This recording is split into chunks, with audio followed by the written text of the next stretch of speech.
Sometimes, we face very difficult things in life.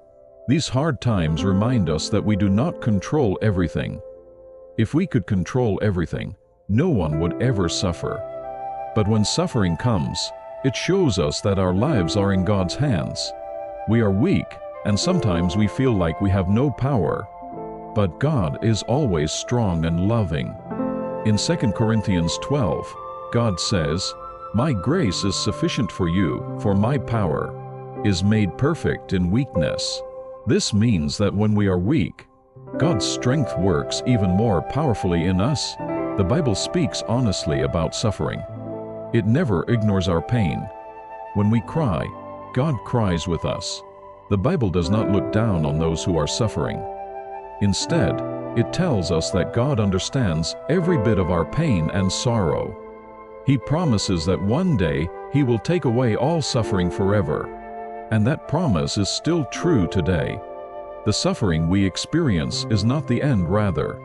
It is a way for God to show His love and kindness to us. Salvation is not just a hope for the future, but a living hope we can feel right now. In this very moment, we know that Jesus is with us, helping us, walking alongside us and loving us. This truth can change the way we deal with hardship. There is no valley too deep for God's grace to reach. That is why we can move forward with courage, knowing the gospel gives us strength. Suffering never leaves us unchanged. The way we respond to it shapes our hearts. In James 1, God tells us, "Consider it pure joy, my brothers and sisters, whenever you face trials of many kinds, because you know that the testing of your faith produces perseverance." This verse teaches us that hard times help grow our faith and endurance. God uses these trials to strengthen us. Our hearts are like rivers, and our actions flow from what's deep inside. When hard things happen, the true nature of our hearts is revealed.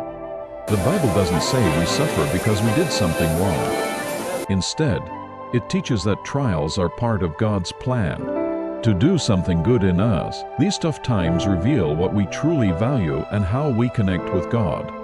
In the end, life is not about us. Life is about God, His glory, His joy, and His plans. Life is about showing how great God is, not about us controlling everything. Even when things seem out of control, God is still in charge, working everything for our good. The real battle is not against the hard things themselves, but against how those things affect our hearts.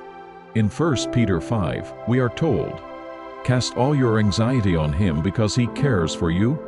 Even when our faith is shaken, we can trust that God hears us and is with us in every moment of our pain. The Bible doesn't tell us to pretend we're okay when we're not. It doesn't ask us to fake happiness. God wants us to be honest with Him.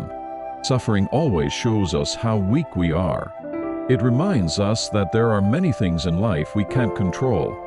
But it is in these moments of weakness that we discover how strong God is. If we let despair control us, it changes how we see and hear everything around us. It takes away our hope and makes it hard to trust in God's goodness. But in those moments, we need to run to God's comfort. In Romans 8, we are told, "And we know that in all things, God works for the good of those who love Him." This means that no matter how hard life gets, God is always working behind the scenes to bring something good out of it.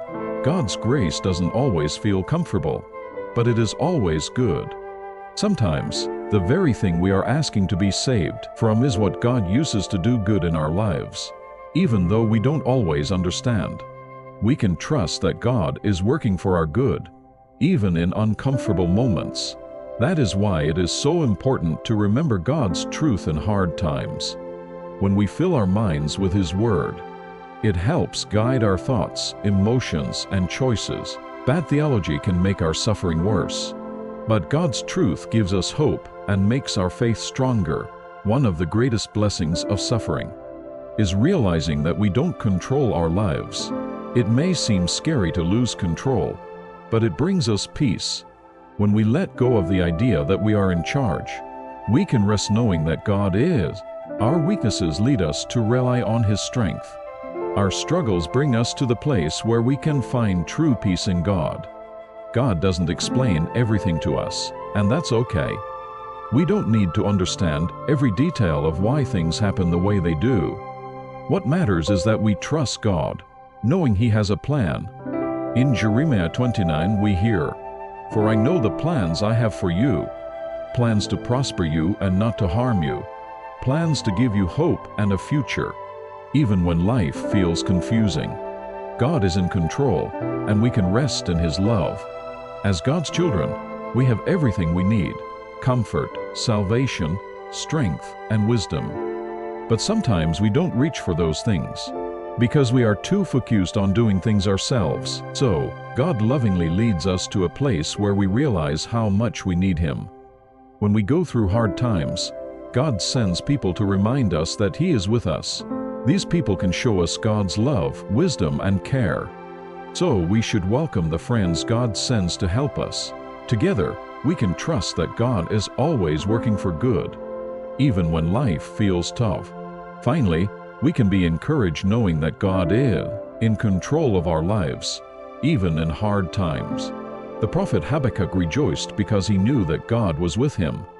Even when everything around him was falling apart, we too can find joy, hope, and peace in God's presence and grace.